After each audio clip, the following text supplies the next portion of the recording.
অনেক সময় তো অনেক ভিডিওতে বলে থাকি যে ঘাসও যদি সুন্দর করে রান্না করা হয় তাহলে কিন্তু ভালো লাগে। তো আজকে মনে করেন আমি ঘাস রান্না করতেছি। বলতে পারেন এটা কি? কে বলতে পারেন?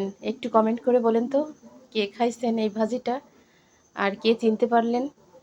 দেখি তাহলে বুঝবো যে না, সেও এইটা আগে পাশে খাইছে কখনো।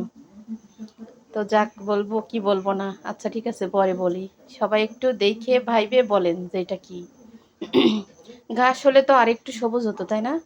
মনে হচ্ছে ঘাস না, তবে ঘাসের কালার একটু হালকা হালকা আছে। এখানে হচ্ছে মানকসুর ডাইগো ভাজি করতেছি। আসলে আমার বোন খেতে চাইছে, তো আজকে অনেক কষ্ট। আসলে এগুলা করা কিন্তু অনেক কষ্ট। রান্না তো সবসময় করি, ওটাতে তো কষ্ট থাকে, কিন্তু এটাতে হচ্ছে এক্সট্রা কষ্ট। সুন্দর করে বেটে পানি ঝরায়ে সব মশলা টশলা দিয়ে একটু পানি শুকায় নিলাম, এবার তেল দিলাম। এতে প্রচুর পরিমাণ তেল লাগে। এতটা দিছি হয়তো 2 বারা 2 এতটা দিতে হবে। তো শেষ পর্যন্ত ভিডিওটা কিন্তু দিতে পারলাম না, কারণ সময় যেহেতু অল্প, আরও রান্না আছে, এই জন্য অল্প একটু দিলাম।